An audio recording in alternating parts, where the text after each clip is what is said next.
Hey now, Brawlers, it's time for another Board Game Brawl review with Nick Minahan, sponsored by BoardGameBliss.com.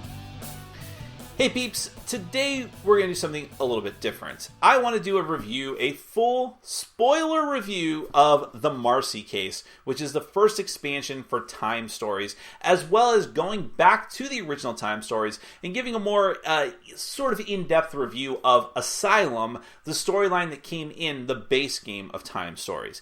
Now, first off, if you have no idea what I'm talking about as far as Time Stories, check out my review. I'm going to have a link in the top corner of your screen. For God's sakes, don't watch anymore. Go watch that first.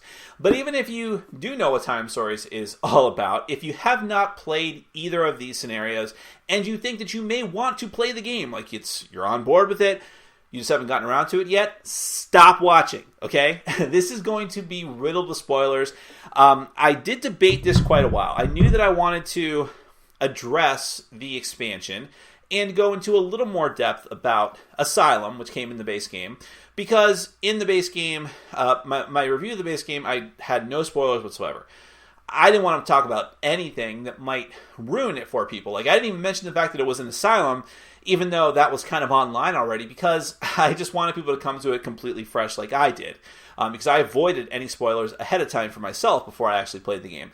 But on the other hand, I wanted to address the game somehow. I didn't just want to give a review that was like, hey, so the Marcy case, it's kind of cool. These elements didn't really work for me, these kind of generic things. I can't tell you about them, but just take my word for it.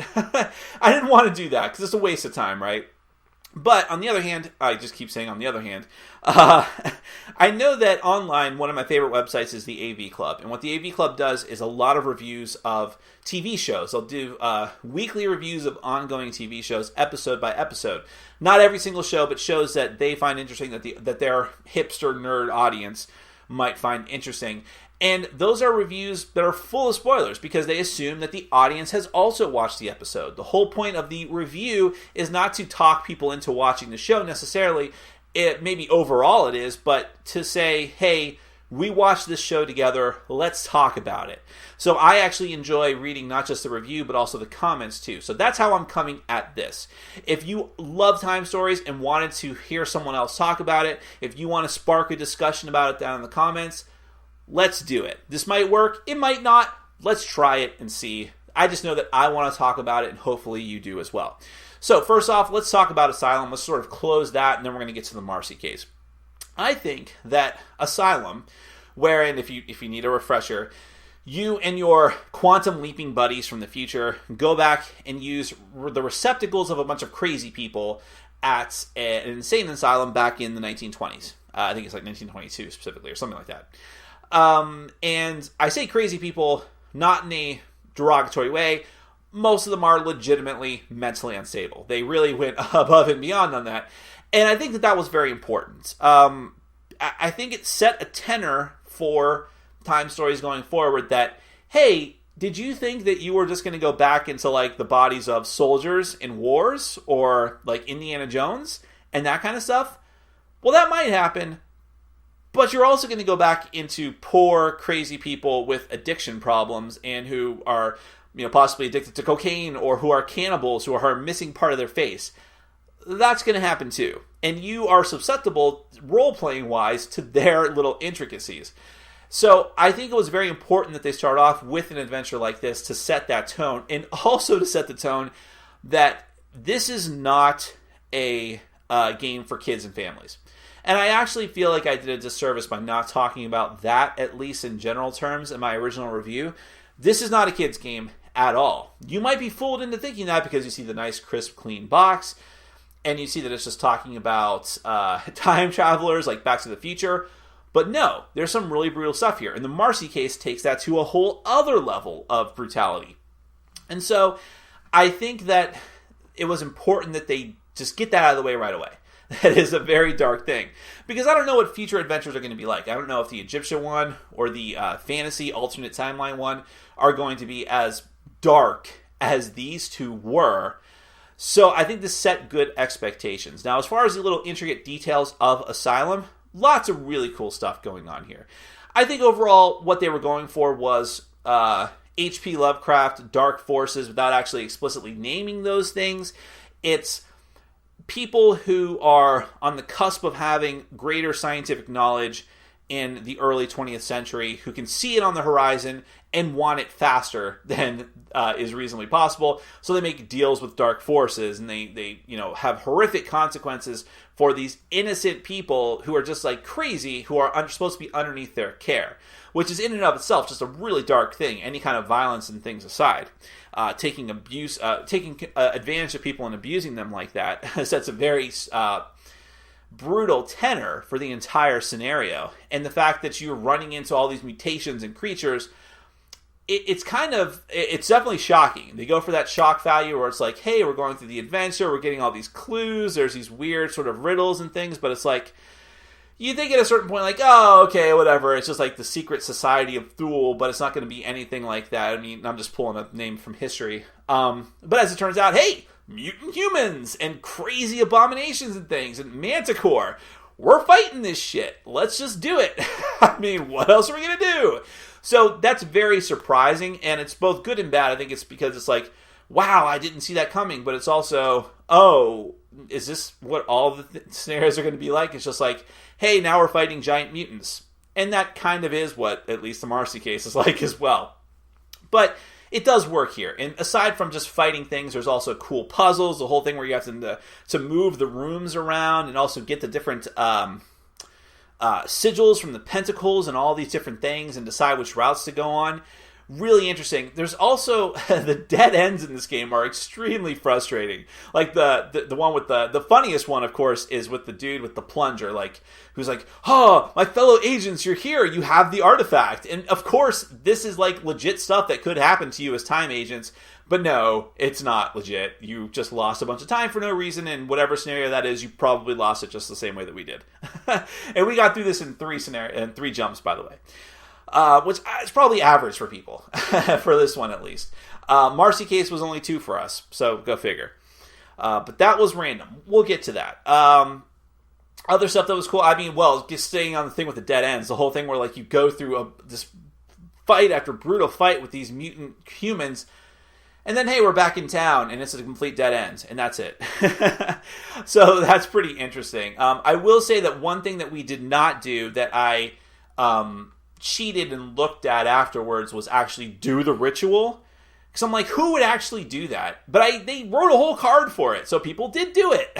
So I'm like, okay, that's a crazy thing. But part of the reason we didn't experiment like that, I mean, we wanted to finish it in 3 plays, we didn't want to drag it out to 4, and we actually got the secret item. And that secret item, I have no idea what it's going to do, and it doesn't make a lot of sense to me. How do you take an item back with you when you're just quantum leaping into someone's body? I don't know. I will say that I was snooping around and found the beacons before we actually earned the beacons in game. So I'm like, what the fuck do these do? And then, of course, the game let us know that. So that was interesting, but I totally, I guess, spoiled it for myself. That, hey, we got these special ability things. When do they come out? Because it would have been more surprising if I read the card and they were like, hey, look underneath the tray. And I'm like, oh, what? I didn't have that experience. If you did, I would like to know if you actually had that experience, because that's kind of a cool thing. But overall, I liked Asylum quite a bit. I mean, by the way, this is not a review of Time Stories itself. You can watch my actual review of that. I love the game. There's no doubt about that. But specific to the story of Asylum, I think it worked very well. It's just very cool going to all these different areas and talking to all these crazy people. It just really engrosses you in that sort of dark asylum exorcist type theme. And then finding the ritual going on, it really felt like I was playing, was it Shadowgate? That old NES game, brutally difficult point-and-click adventure game. It's really a bad game overall, but I have very fond memories of getting extremely frustrated by it. And I think that, luckily, I was playing with other people for Time Stories, and I didn't feel as frustrated. So, very, very solid. So, let's not belabor that too much. Let's talk about the Marcy case, which is the first expansion, which, the back of the box... Well, actually, originally what I had read, the blurb I read was, there's a mystery in a small town. A murder mystery in a small town. And the back of the box says, a strange disease strikes a quiet American town. This leads to my major problem with this expansion. I like this expansion overall, don't get me wrong. I like it. I don't like it as much as Asylum, but I do like it. But my big problem with it shows its hand too early. Way too early. Right then and there. Again, I'm assuming if you haven't played the scenario, please, I don't even know why you're still watching, but assuming that you have, zombies. I'm okay with them doing that, okay? If it had been a surprise. But not only did they telegraph it here on the back of the box, but as soon as you start going through the cards to set up the scenario, one of the cards they say to lay out face up is the noise card, which says the infected are attracted to noise. And everyone's like, oh, infected? It's zombies?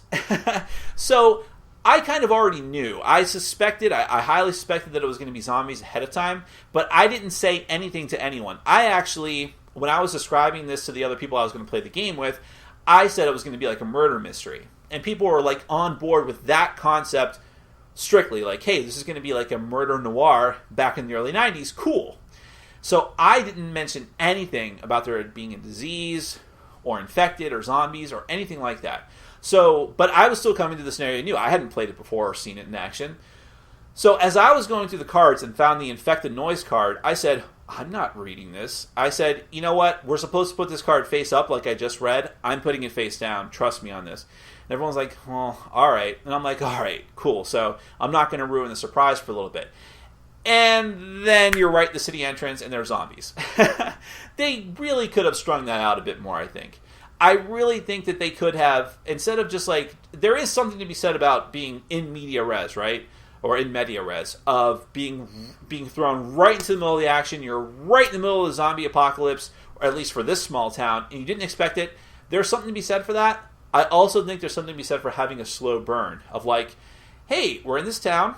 Everything looks okay, but there's been some disappearances. This girl is missing. There's some weird things going on. Let's just interact with the town and figure out what's going on. And then, hey, look, zombie. That's fucking crazy. I didn't expect that. I wish the game had gone in that direction. I was a little disappointed that it didn't keep that mystery just a bit more.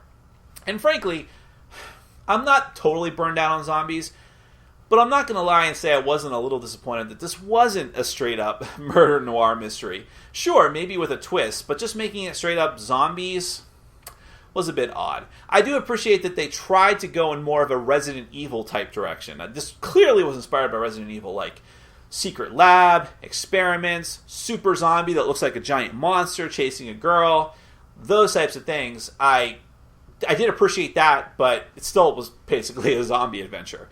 Now, within that context, there were some really interesting aspects. The whole hunt for the girl is cool. But that also leads to one of my other faults with this scenario, which is that this feels, at least to me, way more random than the original. In fact, I mentioned earlier, we finished this in 2 runs. And you might say, wow, that's kind of impressive. Well, no, we were lucky. We actually were within like a time click of losing, right? But we're like, well, we saw that coming at least. And we're like, well, screw it. We have one of the girls. No, I think we had 2 of the girls.